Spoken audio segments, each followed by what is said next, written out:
এই রহমতটা আমরা অনেকে কমন ভাবে নিচ্ছি যে রহমত এমন কি জিনিস। আমাদের গ্রামের তো রহমত আলী, গ্রামের রহমত আলী আছে তো, সেই রহমত আলী কি? আচ্ছা আচ্ছা, এই রহমতের আমাদের দরকার আছে না নেই? কিরকম দরকার? আমি যে এখানে আপনাদের এখানে মঞ্চে বসেছি, উঠে দাঁড়াবো, এর কোনো গ্যারান্টি আছে কি? এটা উত্তর দেন, আছে? আপনি বসেছেন, উঠে দাঁড়াবেন, গ্যারান্টি আছে? একটা চোখের পাতা ফেলেছেন, দ্বিতীয় পাতা ফেলবেন, কোনো গ্যারান্টি আছে? একবার নিঃশ্বাস নিয়েছেন, দ্বিতীয়বার নিঃশ্বাস নেবেন, গ্যারান্টি আছে? নেই। পারবেন কখন? যদি আমার আল্লাহ তাআলা দয়া করে, মায়া করেন, যদি আল্লাহ তাআলা আমাদের উপরে রহমত করে, আমি বসেছি, উঠে দাঁড়াতে পারবো। আপনি বসেছেন, উঠে দাঁড়াতে পারবেন। আপনি একটা চোখের পাতা ফেলেছেন, দ্বিতীয়বার চোখের পাতা ফেলতে পারবেন। কখন? যদি আমার আল্লাহ তাআলার দয়া হয়, রহমত আমাদের উপরে নাজিল করেন, তারপরে। এটা দুনিয়া বিলাপ। এই রহমতের কি দাম? আমরা অনেকে এটাকে সহজ ভাবে নিচ্ছি যে রহমত কি এমন জিনিস, জলসায় এসেছি, একটু মাঝে ঘন্টাখানে ওয়াজ নসিহত শুনবো, তাবারক হচ্ছে, খেয়ে চলে যাবো। এই চিন্তা ভাবনা কি বাবা? আমাদের চিন্তাধারাটা আগে পাল্টাতে হবে, নিয়ত পাল্টাতে হবে।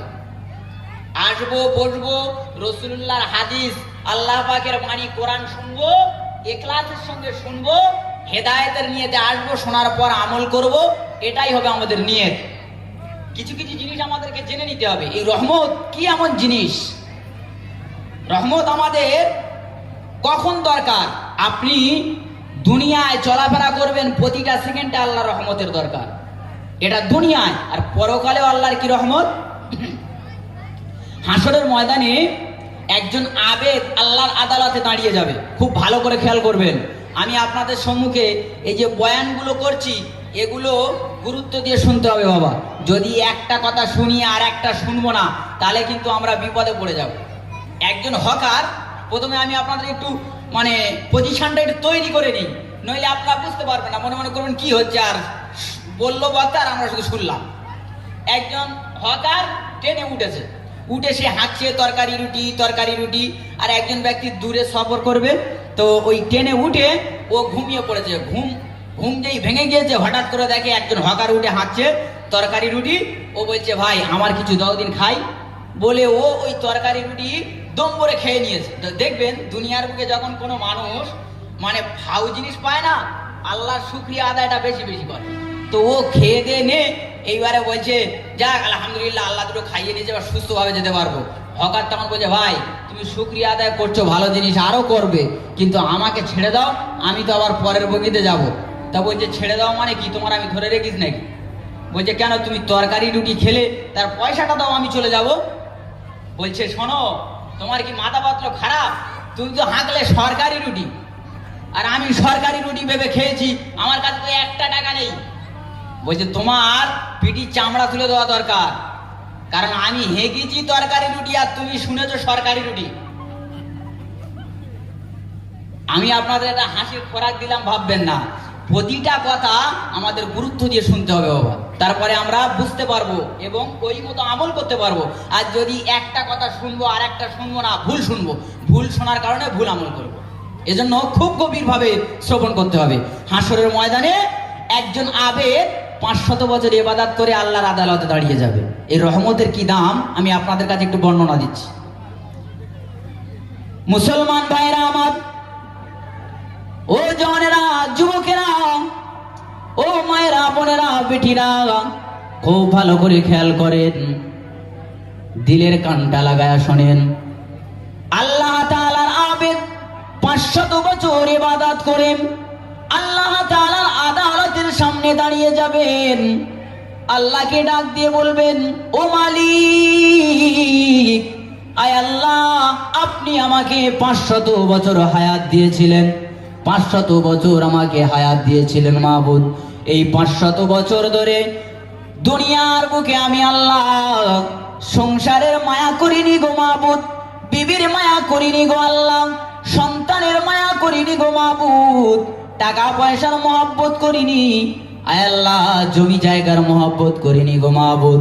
500 বছর ধরে আপনার গোলামি করে এসেছি, আপনার নামের জিকির করে এসেছি গো মাবুদ। দুনিয়ায় কোনো মালিকের আমি গোলামি করি নাই গো আল্লাহ, আপনাকে সারা সারা রাত ধরে ডেকেছি গো মাবুদ।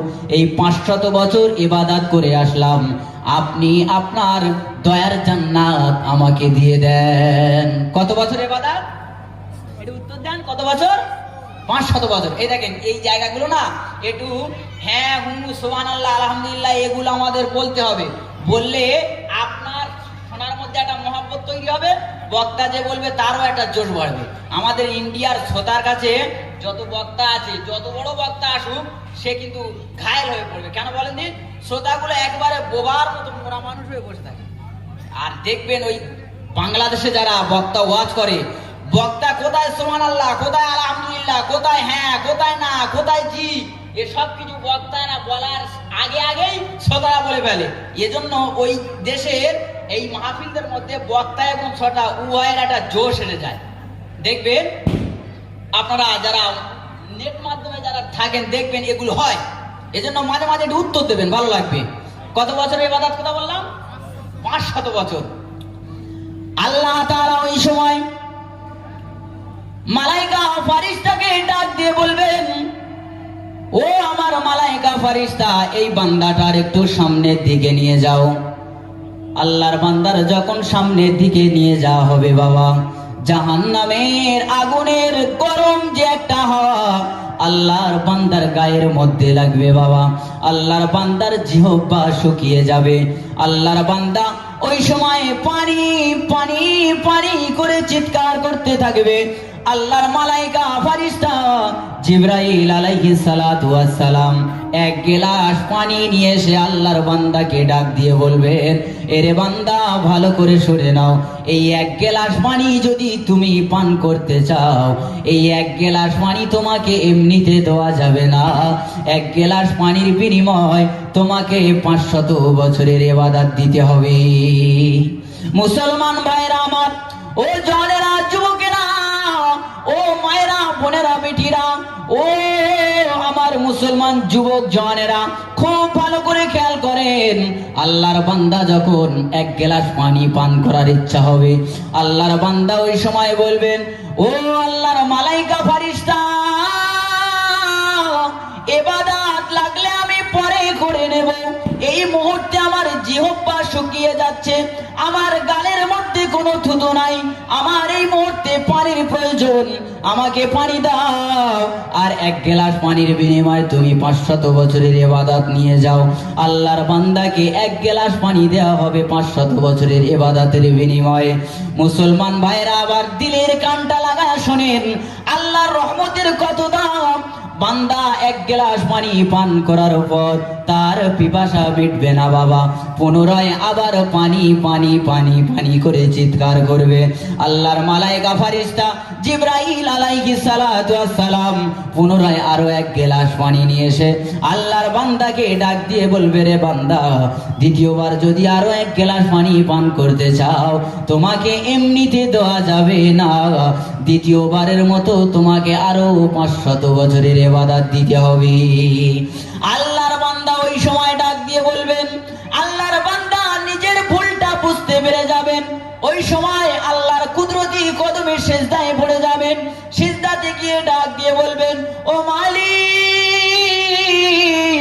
আয় আল্লাহ, ইবাদতের বিনিময়ে আমি জান্নাত চাই না গো মাবুদ। আয় আল্লাহ, দুনিয়ার বুকে আমি 500 বছর আপনার গোলামি করেছি। আয় আল্লাহ, আজকের হাসরের ময়দানে যদি এক গ্লাস পানির বিনিময়ে 500 বছরের ইবাদত হয়, দুনিয়ার বুকে কত হাজার হাজার lakh lakh crore crore glass, million trillion billion dollar glass আমি পানি পান করেছি গো মাবুদ। আয় আল্লাহ, আমি ইবাদতের বিনিময়ে জান্নাত চাই না গো মাবুদ। আজকের আপনার দয়ায়, আপনার মায়ায় আমি জান্নাত পেতে চাই। ওই সময় আমার মালিক আল্লাহ তাআলা ডাক দিয়ে বলবে, রে বান্দা ভালো করে শুনে নে, তুই যখন তোর নিজের ভুলটা বুঝতে পেরেছিস, নিজের অন্যায়টা ধরতে পেরেছিস, এরে বান্দা ভালো করে শুনে নে, তোর ইবাদতের বিনিময়ে আমি আল্লাহ জান্নাত দেব না। বান্দা ভালো করে শুনে নে, আজকের হাসরের ময়দানে আমি আল্লাহ আমার দয়ায় আমার মায়ায় তোকে আমি জান্নাত দান করে দিলাম। জোরে বলেন, আরো চিল্লে বলেন সুবহানাল্লাহ। ইয়া ইলাহি তু মেরা মাবুদ হ্যায়, या इलाही तू मेरा माशूक है, या इलाही मुझसे मुझको दूर कर, ताकि देखो मुझ में तुझको एक नजर, या इलाही तू मेरा सत्तार है, या इलाही तू मेरा গফার है। খারাপ লাগছে আপনাদের? খারাপ লাগছে? তাহলে এই দুনিয়াতে এবং পরকালে প্রতিটা সেকেন্ডে আল্লাহর রহমতের দরকার আছে না নেই? তাহলে সেই রহমতটা জোগাড় হবে কোথা থেকে বাবা? রসুলের উপর দরুদ শরীফ পড়লে। ওয়াজ মনে রাখবেন, খেয়াল রাখবেন। তাহলে পয়গম্বর কি বলেছে? যেই বান্দা, যেই উম্মত আমি নবী আমার উপরে মহব্বতের সঙ্গে হৃদয়ের গভীর থেকে একবার দরুদ শরীফ পড়ে, আমার আল্লাহ তাআলা রাজি হয়ে খুশি হয়ে বান্দার উপরে 10টি রহমত নাজিল করেন। জোরে বলেন। সেই রহমত আমাদের প্রতিটা সেকেন্ডে দরকার।